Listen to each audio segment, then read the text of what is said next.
is actually fighting for spending cuts. Who out there really wants the government out of health care? Tea Party lawmakers, of course. Joining me now, Representative Alan West, who ran as a Tea Party candidate. Congressman West, welcome here. Welcome to the Glenn Beck program. It's always a pleasure to work with you. Thanks, Judge. It's great to see you. Before we get on to the debt, I want you to weigh in on another story that's making headlines today, these crackpots at NPR. The White House says it doesn't think funding should be cut. But does the government really belong in broadcasting? No, they don't. And I think one of the things that needs to happen is NPR and PBS and all the rest of them, they need to be out there and compete in the private sector, in the market, just the same as you have to do there at Fox. And if they end up going the way of Air America, that's a reflection of the fact that they don't have a good marketing strategy.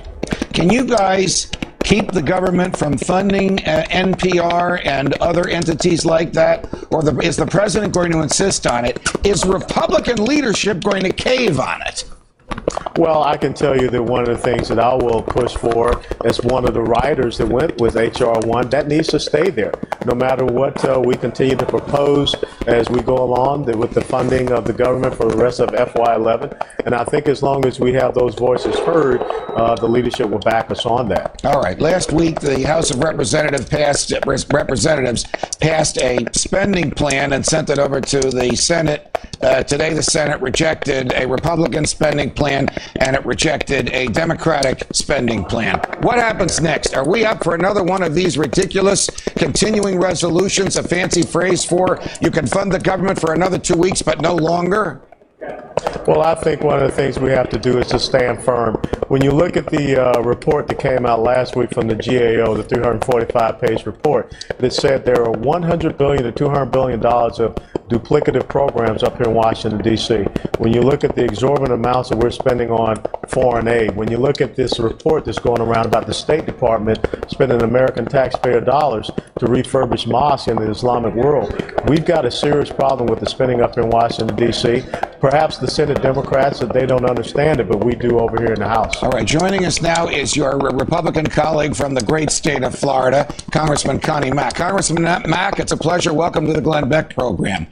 Great to be with you, Judge. Does the Republican leadership in the House understand the true dangers that we face, the precipice that we're looking into, how enormous this debt is, and how this may be their last great chance to settle the debt issue? Or they want to go forward with some kind of a compromise with the Democrats in the Senate and the Democrat in the White House? Well, I can't speak for the leadership, but I can speak for myself, which is we are in deep trouble. And even the $100 billion that we talked about cutting isn't enough. I mean, instead of talking about, and we've talked about this before, Judge, instead of talking about raising the debt ceiling limit, we should be talking about what we're going to cut so we don't have to raise the debt ceiling limit. In my opinion, why have a debt ceiling if all you're going to do when you approach it, raise it? It doesn't make any sense. I think there is a strong growing majority in the Congress that says enough is enough. We can't afford to continue to spend the way we are. We've talked about things like national or NPR and Amtrak and National Endowments of the Arts. I mean, we need to get serious about making these cuts and do it now. All right, your colleague, Congressman West, standing next to you, has told me here and elsewhere that he will not vote to raise the national debt, no matter what kind of promises the Democrats make, and he will not vote for another 2-week continuing resolution, which, just to use that phrase we all use, kick the can down the road for another 2 weeks. Will you take the same pledge now, Congressman Mack? Well, I have said over and over and over again that I'm not going to vote to raise the debt ceiling.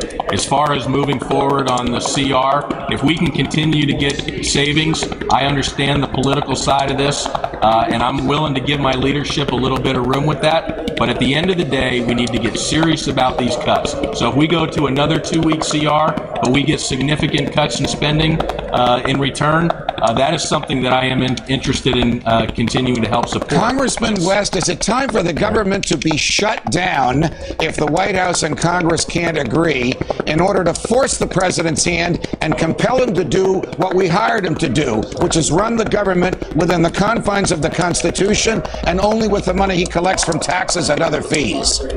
Well, you're absolutely right, Judge. You know, what we have to look at is the president is the chief executive officer of this corporation called the United States of America. Look, he told the vice president that he will be part of this this budget process, but now the vice president has left the country. So I don't think you see any seriousness coming out of the White House. The bottom line is this: we have a situation that we have to deal with, and I think that the American people, if we continue down the road of subsequent 2-week CRs, there's just more uncertainty, unpredictability that we are creating out there. And when you have that uncertainty, then you're also creating a lack of trust and confidence in who we are and what we were sent here to be. You know, I spent 22 years being a leader in the United States Army, and that's what I'm up here to do, is to show my leadership. Congressman West, Congressman Mack, you guys have your work cut out for you. Thanks for the time. Thanks for the time you spent with us on the Glenn Beck program. We truly appreciate it.